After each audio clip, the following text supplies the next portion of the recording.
Sanskaram University, where cutting-edge technology meets the promise of world-class education. Sanskaram University, education with values.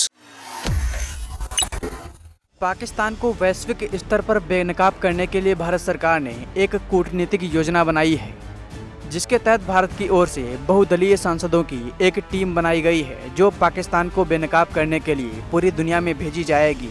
सबसे पहले जब भारत सरकार की इस टीम को लेकर जानकारी सामने आई थी, तब कहा जा रहा था कि इस टीम में ओवैसी को भी शामिल किया जाएगा, क्योंकि ओवैसी पहलगाम आतंकी हमले से लेकर सीज फायर तक अकेले ही पाकिस्तान को लेकर मोर्चा संभाले हुए थे। ओवैसी के इस बीच कई ऐसे बयान सामने आए जिन्होंने पूरे हिंदुस्तान का दिल जीत लिया। आइए ओवैसी की आपको कुछ वायरल क्लिप्स दिखाते हैं, फिर जानने की कोशिश करते हैं कि ओवैसी को इस टीम में जगह क्यों नहीं मिली। पाकिस्तान मुर्दाबाद, पाकिस्तान मुर्दाबाद, भारत जिंदाबाद, भारत जिंदाबाद।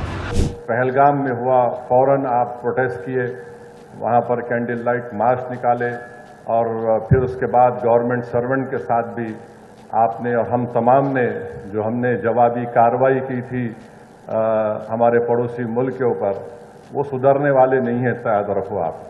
अब आप दुआ करो, हज को जा रहे, अल्लाह उनकी दुम को सीधा करे, वरना फिर वक्त आएगा उनको और सीधा करना पड़ेगा।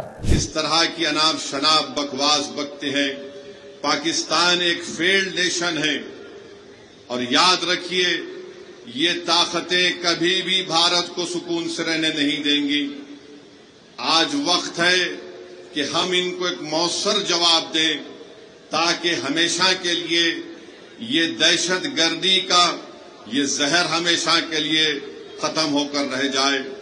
भीख मंगे हैं ये लोग, यकीन मानो ऑफिशियल भीख मंगे हैं पाकिस्तानी। IMF से लोन ले रहे जाके $1 बिलियन का। आप 75 साल से आपने क्या किया? किसने आपको मजबूर किया IMF का लोन लेने के लिए?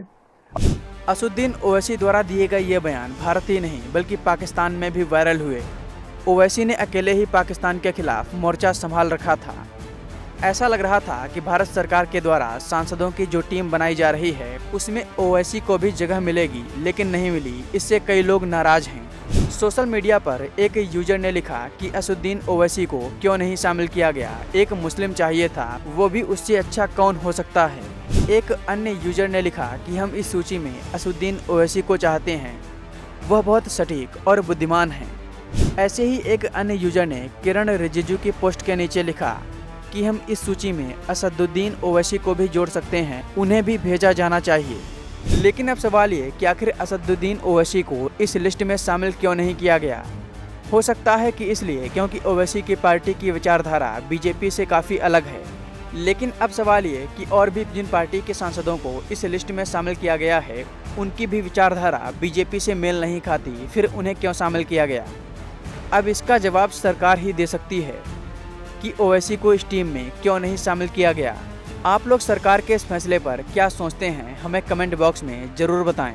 अब आइए आपको बताते हैं कि सरकार ने जो अपना प्रतिनिधि मंडल बनाया है, उसमें कौन लोग शामिल हैं और इन्हें किन देशों में भेजा जाएगा। भारत सरकार ने जो लिस्ट जारी की है, उसमें कांग्रेस नेता शशि थरूर, बीजेपी नेता रविशंकर प्रसाद, JDU के संजय कुमार झा, बीजेपी के बैजयंत पांडा, DAMK के कनिमोझी करुणानिधि, NCP नेता सुप्रिया सूले और शिवसेना नेता श्रीकांत एकनाथ शिंदे को शामिल किया गया है। अब बात करते हैं कि भारत सरकार की ये टीम किन देशों का दौरा करेगी। सूत्रों के अनुसार ये प्रतिनिधि मंडल संयुक्त राष्ट्र सुरक्षा परिषद के स्थायी सदस्यों और अन्य सहयोगी देशों का दौरा करेगा। इसमें संयुक्त राज्य अमेरिका, ब्रिटेन, दक्षिणी अफ्रीका, कतर, संयुक्त अरब अमीरात जैसे देश शामिल हो सकते हैं।